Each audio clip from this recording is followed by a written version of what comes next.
The pantheon of great Christmas movies was changed forever in 1990 with the release of the seminal film Home Alone. Written by John Hughes, directed by Chris Columbus, and scored by John Williams, the talent behind the camera is just legendary. And in front of the screen, you have child actor Macaulay Culkin as Kevin McCallister, who is the undeniable center of the film, an impressive feat for a 10-year-old. He's surrounded by an all-star cast, including Catherine O'Hara and John Hurd as Kevin's parents, and Joe Pesci and Daniel Stern as the iconic buglers, the Wet Bandits. The film captured audiences and critics alike who fell for the lovable Kevin and the lengths he goes to protect his home. Not only was it well received by audiences and critics alike, the film would go on to make $476.7 million worldwide.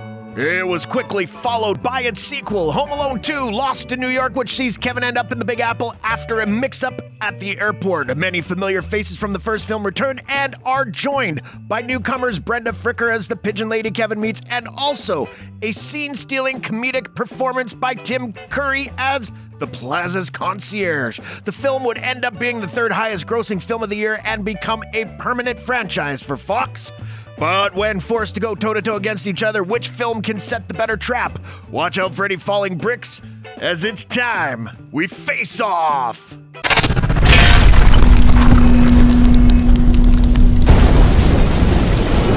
Disclaimer. No actual science was used to determine the outcome of Face Off. Your results may vary. Please do not consume Face Off if you are allergic to conjecture, opinion, or general nonsense. Round 1. Comedy. The first Home Alone is a classic comedy film. So much is played around the concept of a 10-year-old being left by himself and seeing the freedom and fears that come with that. From Kevin eating an absolutely massive ice cream sundae to being scared by the furnace in the basement. And of course, who can't forget the classic aftershave incident? Then, the film ratchets up its slapstick comedy to the max with Kevin's traps. No matter how many times you see the film, seeing Marv and Harry get put through the absolute ringer never gets old. Lost in New York takes everything from the first movie and escalates it even further. Instead of being a simple, albeit gorgeous Chicago home, this time Kevin takes over a massive brownstone building in the middle of New York. And with that comes even bigger traps. More of Marv and Harry going through it? Yes, please. But the real star here is Tim Curry, who chews up every scene he's in, and the sequence with the employees in Kevin's hotel room is an all-timer.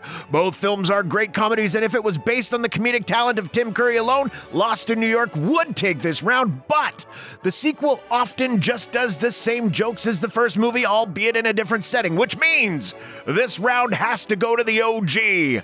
Verdict: Home Alone. Round 2. Setting. Who can forget the setting of either film? The first centers around that gorgeous Chicago home, which everyone is still figuring out what in the world Peter McCallister does for a living.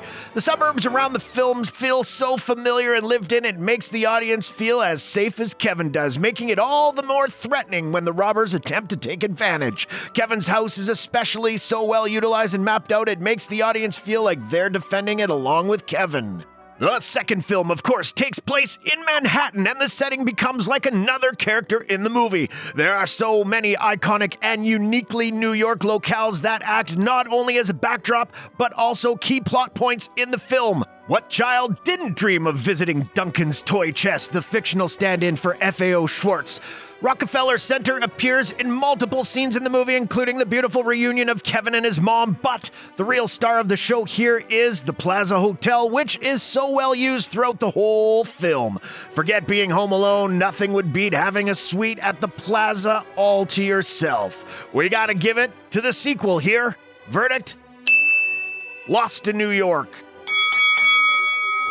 Round 3. Traps. When most people think of Home Alone, they think of the classic traps Kevin breaks out. The boy is such a good defender, many argue who would win with more prep time, Kevin or Batman. We've got the classics here, the paint can pendulum that works not once but twice, the ornament caltrops, some simple, slippery ice, and of course, one of the most famous, the blowtorch, which actor Joe Pesci even sustained real burns for. Now that is taking method acting to the extreme. Hope you're okay, Joe. The sequel takes every trap and makes it more sadistic. Harry's head ends up on fire again. How about the electrocution? Wait, did Marv just die? How are these men still walking around by the end? Multiple bricks to the head should have for sure left them with concussions at least. The original Home Alone takes the round here by being simpler and more realistic in each trap. Lesson learned, bigger isn't always better. Verdict: Home Alone. Round 4, characters. There's no denying the fact that Home Alone has an array of classic characters. We've already touched upon a few, but there is also Buzz, the bully older brother who gets on Kevin's nerves every chance he gets. Uncle Frank, the cheapskate, who honestly just makes things worse. And, of course, the classic Gus Polinski, the friendly polka musician, played memorably by John Candy. In Home Alone 2, nearly everyone returns sans Gus and Marley and are given even more to do. Kevin, and by extension Macaulay Culkin, is a little more mature here and even more relatable.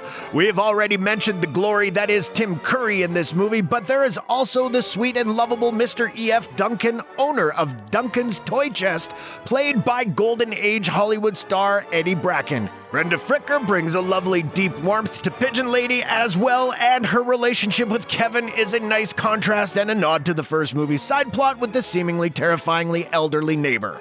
Home Alone 2 takes the round here. Not only do most of the characters return for the sequel, most of them are even better here. Verdict: Lost in New York. Round 5, Christmas Spirit.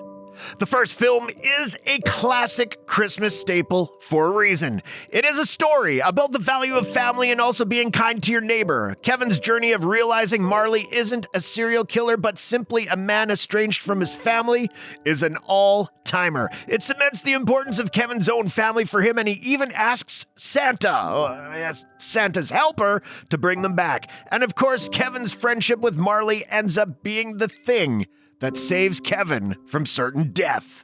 Home Alone 2 hits on many of the same Christmas story beats, with Kevin realizing he misses his family after connecting with a stranger who is estranged from their own family.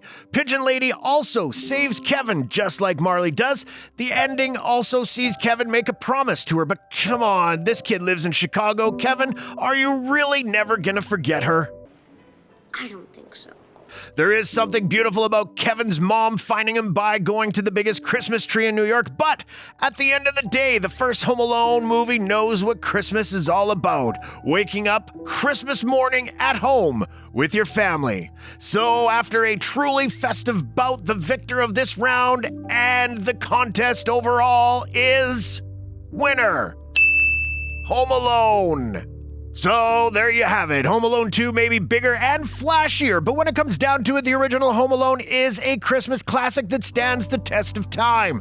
But don't let us have the final word. Tell us in the comments which is your pick, Home Alone or Home Alone 2. And as always, thanks for watching and Merry Christmas from all of us here at JoBlo.